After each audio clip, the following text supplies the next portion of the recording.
தனுசு ராசிக்காரர்கள் குரு அதிபதியாக இருக்கக்கூடிய ராசி. அதே சமயம் தனுசு ராசிக்காரர்களுக்கு தாய் வழி உறவு, தந்தை வழி உறவுடன் மனம் விட்டு பேசுவது நன்மை தரும். உடற்பயிற்சி தான். அர்த்தாஷ்டம சனின்னா உடற்பயிற்சி தான். சனினாவே உடற்பயிற்சி செய்யணும், இல்லைன்னா வேறு ஆகும். இவங்க ரீல்ஸ் பார்த்துக்கின்னு இவங்க ஃபோனை நோண்டிக்கினே இருந்தாங்கன்னா சந்தோஷமாக இருப்பாங்க. ஆனால் குடும்பத்தில் இருக்க யாராவது ஒரு ஃபோனை தொட்டுட்டா லபோதிபோன்னு கத்துவாங்க. ஸோ இதுதான் இவங்க ஸ்பெஷாலிட்டி. ஸோ இந்த ஒரு விஷயத்தில் ரொம்ப கவனமாக இருக்கிறது ரொம்ப ரொம்ப முக்கியம்.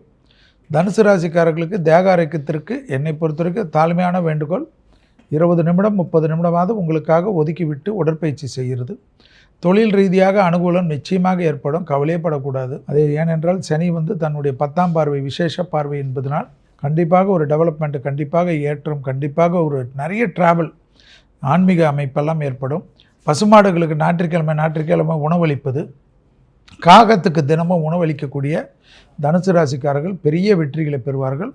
தனுசு ராசிக்காரர்களுக்கு தேக ஆரோக்கியத்தில் ஹார்மோன் குறைபாடுகள், அசிடிட்டி போன்ற பிரச்சனைகள், இரத்தத்தில் பிபி, சுகர், இந்த தைராய்டு இருக்கக்கூடிய பெண்கள் அதீத கவனமாக பார்த்துக்கொள்வது மிக மிக முக்கியம். குலதெய்வ வழிபாடு, மானசீகமான பிரார்த்தனை ரொம்ப நல்லது. அதே போல் உங்களுக்கு எப்பொழுதும் நன்மை தருவதற்கு நரசிம்மரை பிடித்து கொள்வது யோக பலத்தை தரும்.